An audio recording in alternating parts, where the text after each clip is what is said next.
O Senhor esteja convosco. Proclamação do Evangelho de Jesus Cristo, segundo Lucas.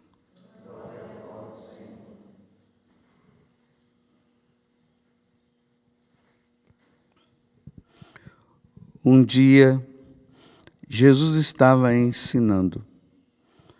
À sua volta estavam sentados fariseus e doutores da lei, vindo de todas as aldeias da Galiléia, da Judéia e de Jerusalém. E a virtude do Senhor o levava a curar. Uns homens traziam um paralítico num leito e procuravam fazê-lo entrar para apresentá-lo. Mas, não achando por onde introduzi-lo, devido à multidão, subiram ao telhado e por entre as telhas o desceram com o leito, no meio da assembleia diante de Jesus. Vendo-lhes a fé, ele disse: Homem, teus pecados estão perdoados. Os escribas e os fariseus começaram a murmurar, dizendo: Quem é este que assim blasfema? Quem pode perdoar os pecados, senão Deus? Conhecendo-lhes os pensamentos, Jesus respondeu, dizendo: Por que murmurais em vossos corações? O que é mais fácil dizer: Teus pecados estão perdoados, ou dizer: Levanta-te e anda? Pois para que saibais que o Filho do Homem tem na terra poder de perdoar os pecados, disse ao paralítico: Eu te digo, levanta-te, pega o leito e vai para casa. E imediatamente, diante deles, ele se levantou, tomou o leito e foi para casa, louvando a Deus. Todos ficaram fora de si, glorificando a Deus e cheios de temor diziam: Hoje vimos coisas maravilhosas. Palavra da salvação.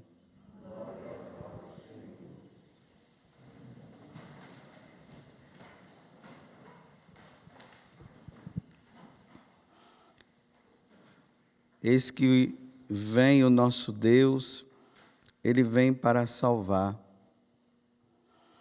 O Senhor nos dará tudo o que é bom, e a nossa terra nos dará suas colheitas. A justiça andará na sua frente, e a salvação há de seguir os passos seus. Eis que o Rei há de vir, Senhor da terra. Ele mesmo de nós afastará o jugo do nosso cativeiro. Ali não, quando ele vier, ali não existem mais leões, não andam por ela animais depredadores, nem mesmo aparecem lá.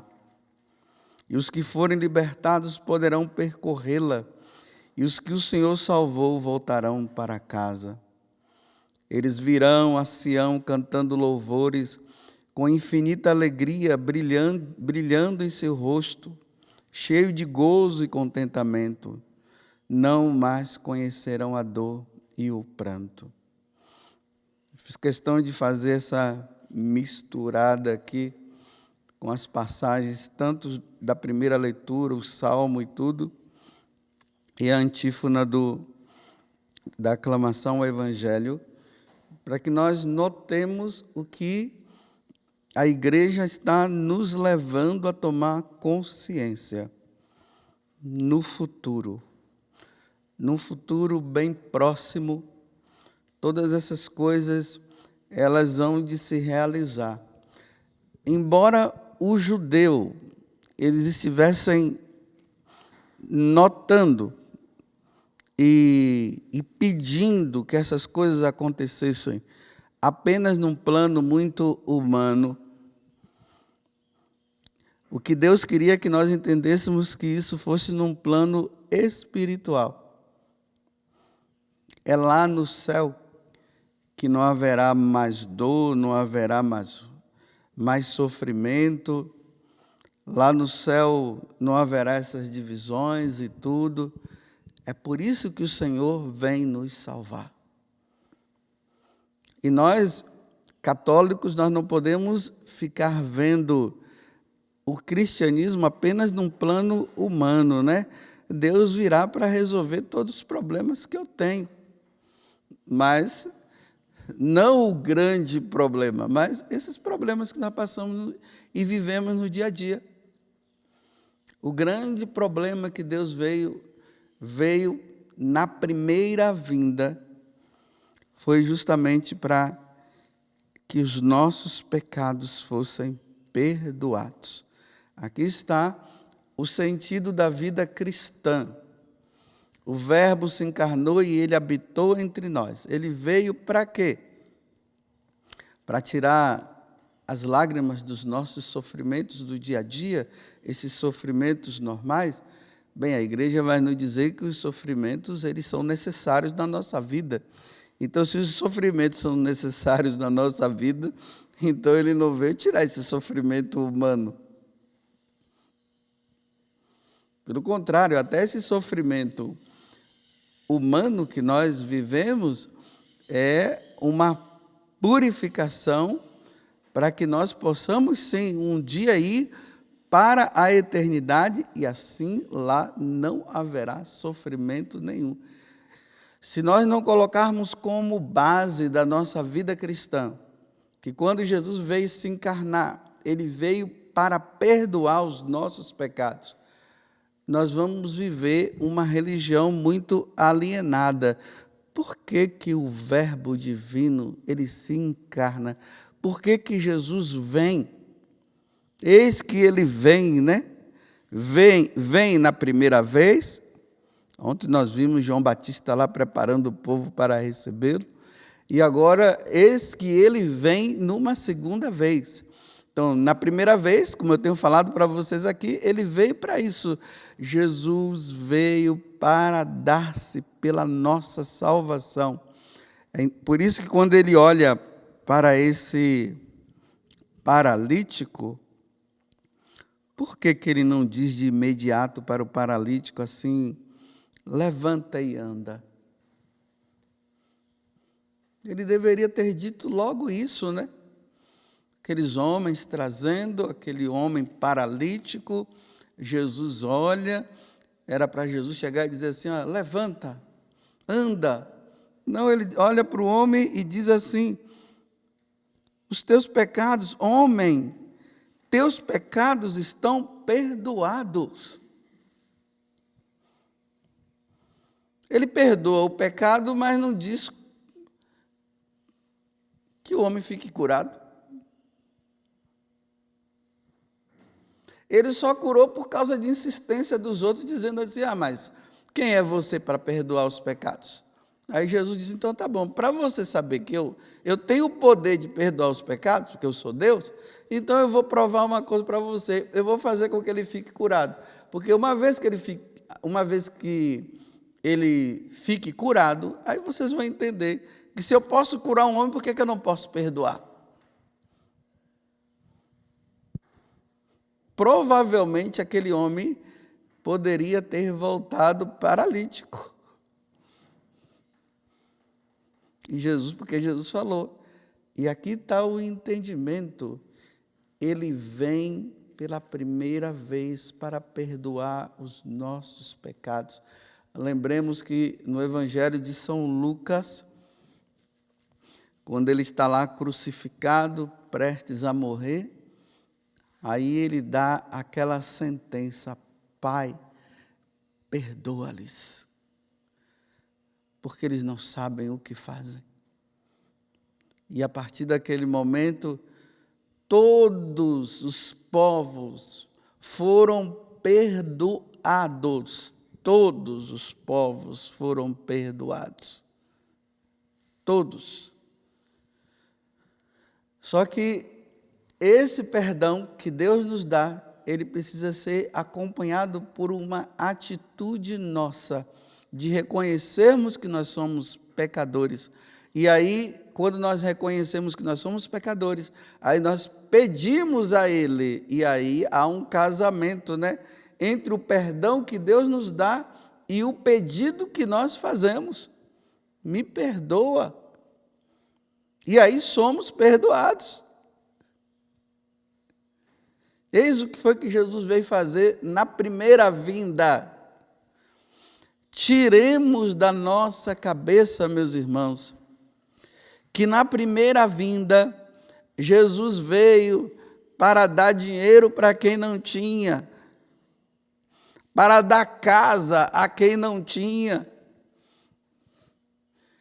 Esses milagres que Jesus fez, a multiplicação dos pães, pessoas que foram curadas realmente por Ele, era para mostrar a divindade dEle, era para que os judeus percebessem naquele homem o Messias. Tanto que não foram todos os judeus que foram curados.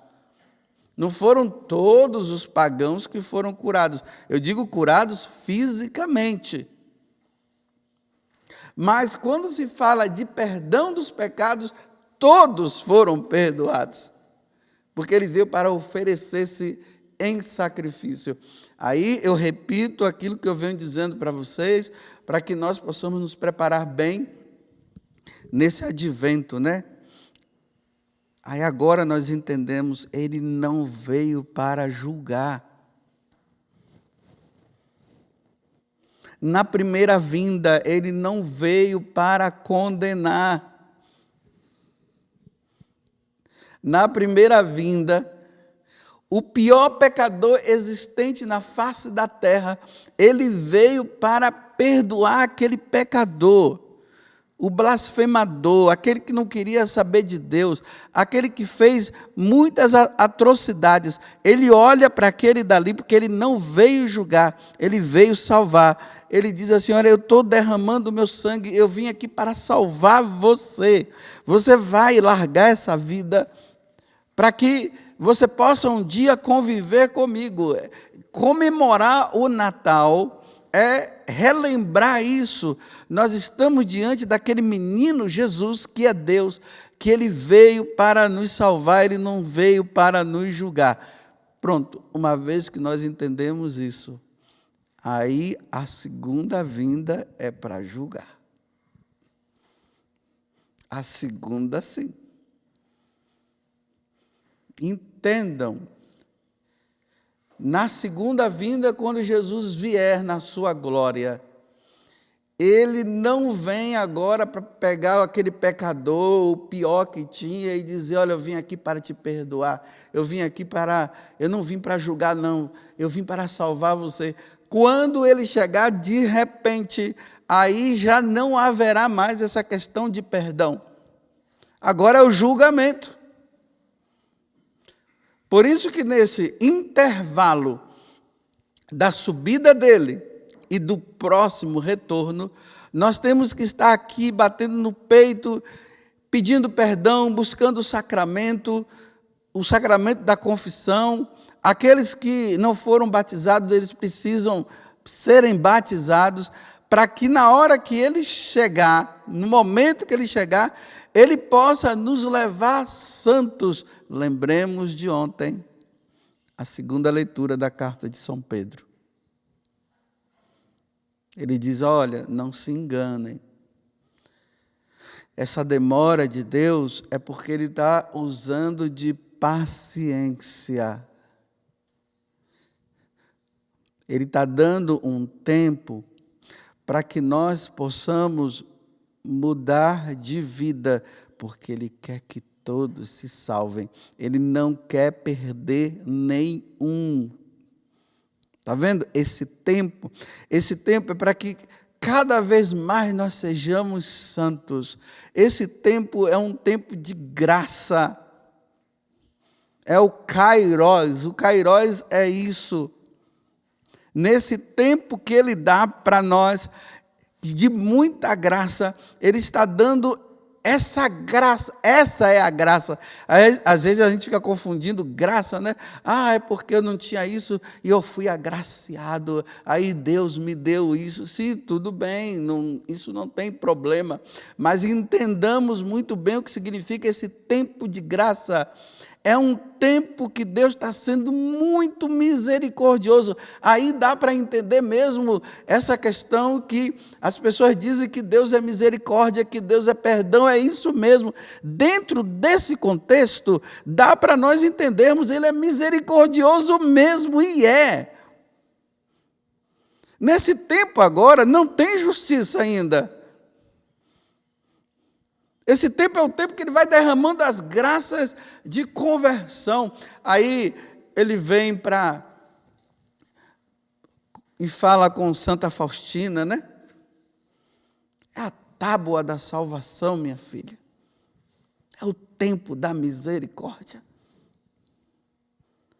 Quanto mais houver pecador, antes deles morrerem, e faz assim, na hora que aquela pessoa estiver morrendo, por mais pecadora que ela seja, reza o texto da misericórdia, para que nesse último momento em que Satanás ainda vem para dar a cartada final, a pessoa possa nesse momento se arrepender, está vendo? Nesse momento se arrepender, e se arrependendo, mesmo que a pessoa não tenha confessado seus pecados, recebido o sacramento da confissão, nesse momento, ela se salvará pelo arrependimento do último momento.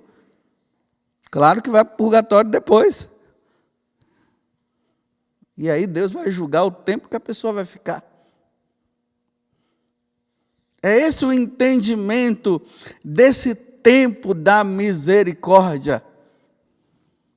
Realmente, nesse tempo, Deus está passando a mão na nossa cabeça e dizendo, e aí, meu filho, quando é que você vai mudar? Eu não quero que você continue nessa vida.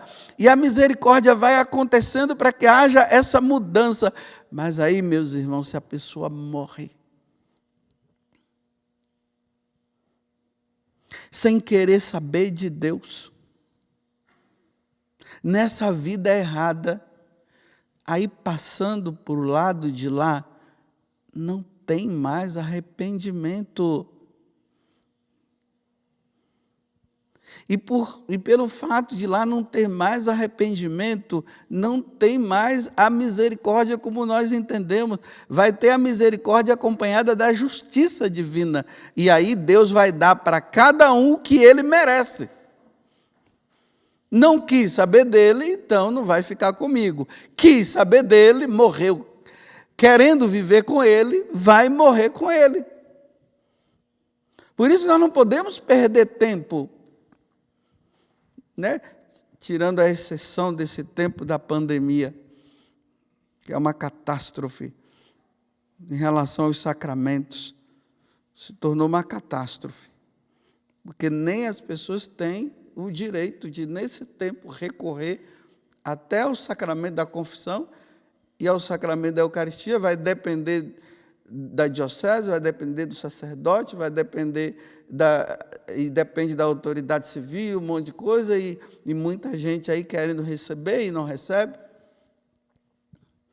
Ontem eu fui celebrar a missa aqui na paróquia, em uma das capelas, e quando eu cheguei, estava saindo do carro, tinha uma mulher bem na porta, assim, padre, eu preciso me confessar. Desde quando aconteceu essa pandemia, eu não tenho conseguido me confessar, me atendem em confissão. Porque se eu não me confessar, padre, eu não vou poder comungar. E eu não posso comungar na condição que eu estou. Aí ali mesmo, né? Faltando aí poucos minutos da missa, já fui pegando os paramentos que eu ia usar para a missa.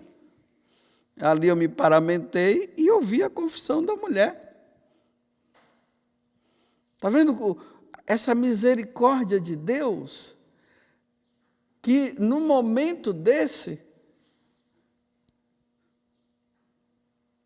Por isso que nós não podemos nos fechar, nós não podemos brincar.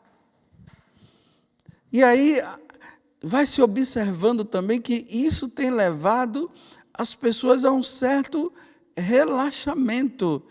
Para alguns, esse tempo de pandemia tem levado as pessoas a refletirem e dizerem assim: meu Deus, o que eu tenho feito da minha vida? Agora, para outros, está assim, eles estão se acomodando. Não estão indo na missa, justificam que não tem padre para confessar, então vão levando a vida assim, de qualquer jeito. E o que será de nós desse jeito? Se ele veio para perdoar, para dar o perdão. É claro que as pessoas que não estão conseguindo, estão indo atrás e não estão conseguindo, claro que elas não vão ser condenadas, elas foram atrás. Se não teve, aí é problema, né? Deus não vai condenar uma pessoa que buscou a confissão e morreu sem poder confessar. Agora, aqueles que nem tentar estão, se acomodaram, estão acomodados, pararam. Como é que vai desfrutar do perdão de Deus se não quer? Não existe palavra mais nobre e sublime que um ser humano possa ouvir na terra do que essa. Homem, teus pecados estão perdoados. Não tem. Não tem nenhuma palavra que supere essa. Não tem. Que Deus nos dê, então, a graça da fidelidade.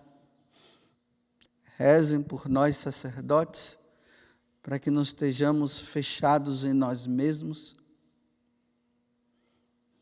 Rezem para que as pessoas abram o coração e possam buscar o perdão de Deus. Rezemos para que as pessoas não fiquem interpretando que a misericórdia de Deus significa assim que Ele é tão bom que eu posso fazer o que eu quero. E no final todo mundo vai se dar bem lá na eternidade, que não é assim. Rezemos pela nossa comunidade, né? Cada um reze pela sua, reze na sua comunidade paroquial, rezemos pela nossa comunidade Canção Nova, para que nós, membros, não relaxemos. E vamos vivendo uma vida assim de qualquer jeito, achando que tudo está bem, porque acha que só rezando o terço da misericórdia tudo vai resolver. Meus irmãos, não adianta nada rezar o terço da misericórdia se não houver arrependimento dos pecados e a busca do sacramento. Vai ser apenas uma oração a mais. Uma oração a mais. Louvado seja nosso Senhor Jesus Cristo e a nossa Mãe Maria Santíssima.